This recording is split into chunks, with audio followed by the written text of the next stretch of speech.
You reached into a bag of mixed nuts this afternoon without a second thought. You glanced at the label out of habit rather than fear. Somewhere in your home there is probably a small pen filled with medicine that can stop a swollen throat within minutes. 15,000 years ago, that same handful of nuts could have killed you before sundown. No label, no allergist, no pen within reach, no hospital 10 minutes down the road, no way to know what your own body would do to a berry, a root, or a strip of meat until you had already swallowed it. For most of human history, eating was one of the most dangerous acts a person could perform. The only warning system available was your own collapsing body. Imagine a child in a small hunting band, eating from the same pot as everyone else, suddenly gasping. Their throat tightens, their skin rises in hot red welts, their small hands claw at their own neck as if fighting an enemy no one else can see. There was no name for what was happening to them. There was no explanation anyone could offer. All the group could see was that food, ordinary food, had somehow turned into a weapon inside one small body. Elders would have witnessed this more than once across a lifetime. They would have noticed patterns long before anyone understood why those patterns existed. A certain berry, eaten by most without harm, always seemed to hurt the same handful of people. A certain shellfish, pulled from the same shore every season, always seemed to leave one man swollen and wheezing. Without laboratories, without blood tests, without a single word for the word we now call allergy, ancient people were forced to become their own scientists. They tested, they watched, and they remembered. Survival depended on memory passed from one mouth to another, not on any written record. A grandmother who remembered which foods harmed which child could save a life decades later. This kind of knowledge rarely gets written into history books. It lived instead in warnings passed quietly around a fire. It lived in a mother pulling a bowl away from a child's hands at the last second. It lived in a hunter refusing to touch a certain fish, no matter how hungry the group became. These small acts of caution were, in their own way, a primitive form of medicine. They were built not on chemistry, but on close, patient observation of the human body. Modern science now has a word for testing food safety through trial rather than theory. It calls this approach evolutionary or Darwinian medicine, the idea that the body's reactions themselves hold clues about survival. Ancient tribes were practicing a rough,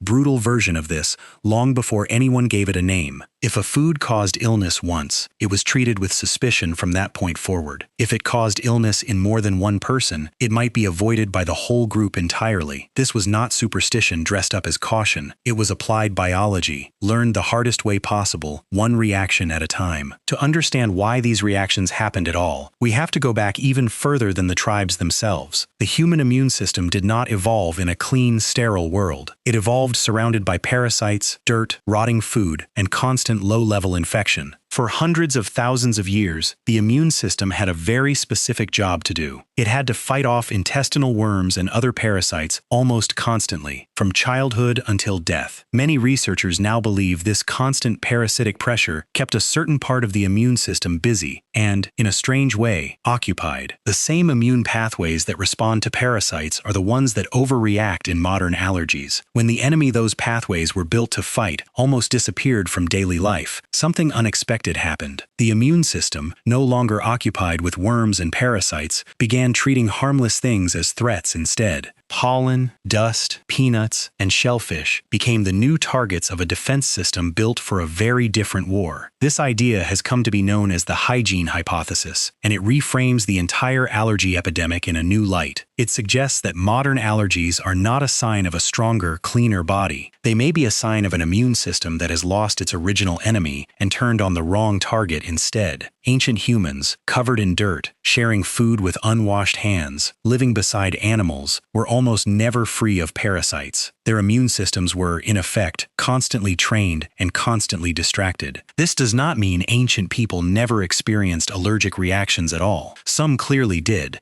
and those reactions were often violent and immediate, exactly as we see today. But the overall rate appears to have been dramatically lower than what we see in the modern world. Diverse diets likely played a role here as well. Ancient humans regularly ate dozens of different wild plants, insects, roots, and animals across a single season. This constant variety may have gently trained young immune systems to tolerate a wide range of proteins early in life. Modern children, by contrast, are often introduced to a narrow set of processed foods in a very controlled, delayed way. Some scientists now believe this delay itself may be part of the problem. Early, repeated exposure to allergenic foods in infancy may actually build tolerance rather than risk. Ancient infants, weaned early onto whatever the tribe was eating that week, were exposed to allergens far sooner than most modern babies. There was no concept of holding a food back until a certain age out of caution. There was simply survival, and survival meant eating what was available. This unintentional early exposure may have acted as a rough form of immune training passed down through daily necessity rather than medical advice. None of this means ancient life was safe in any modern sense of the word. When a severe allergic reaction did happen, the outcome was almost always dangerous. Without adrenaline, without antihistamines, without any understanding of anaphylaxis, a bad reaction could kill within the hour. Communities developed their own rough emergency responses out of desperation rather than knowledge. Some pushed affected individuals toward cold water, believing the shock might calm the swelling. Others tried forcing vomiting, hoping to remove whatever had caused the reaction before it spread further through the body. Neither method addressed the real biological cause, but both reflect a group trying anything within its power to save one of its own. In some tribal structures, food testing itself became a communal act, rather than an individual risk. A new or unfamiliar food might be given first to an adult in small amounts, before anyone else touched it. This person effectively served as a living test for the rest of the group, whether the role was formally recognized or simply understood.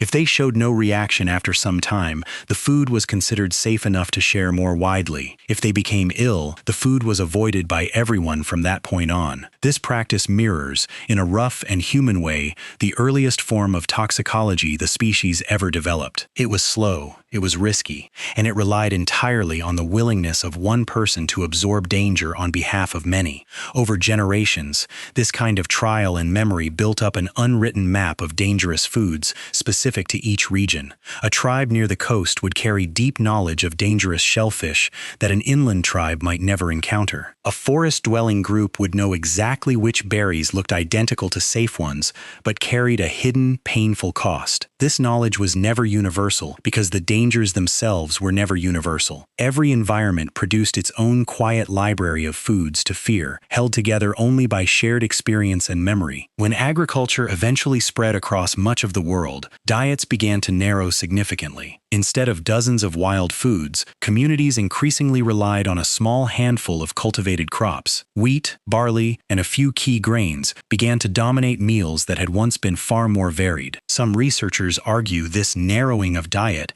may have introduced entirely new allergic and intolerance patterns that ancient hunter-gatherers rarely faced. A body once exposed to enormous dietary variety was suddenly asked to survive on a much smaller, repetitive range of foods. This shift did not happen overnight, but its effects likely echoed for generations. Today, food allergies are rising sharply across wealthier, more sanitized parts of the world. Hospitals report growing numbers of children with severe, sometimes life-threatening reactions to foods that were once considered ordinary. Peanuts, eggs, milk, and shellfish now sit on warning labels in nearly every supermarket aisle. It is a strange kind of progress, in a way that ancient humans would likely find confusing. Their world was less clean, less controlled, and far more dangerous in almost every visible sense. And yet, by many measures, their immune systems may have been quietly better equipped to tolerate the food itself. Ours is cleaner, safer, and stocked with medicine that can reverse a reaction within minutes, and yet our bodies increasingly turn against the very food meant to sustain us. The ancient taster standing beside a fire, chewing an unfamiliar root on behalf of the group, was performing an act of raw, communal risk. The modern child reading a warning label before opening a snack is performing something eerily similar, alone, with far more information and far less physical danger in the moment. Both are responses to the same ancient, unsolved question written into the human body itself. What can this particular body, in this particular time and place, actually be trusted to eat? Ancient tribes never had an answer written in a textbook. They had only memory, caution, and the quiet lessons written onto the bodies of those who came before them. In the end, the story of food allergies is not simply a story of danger. It is a story of a species constantly renegotiating its relationship with its own immune system, one meal, one generation, and one hard lesson at a time.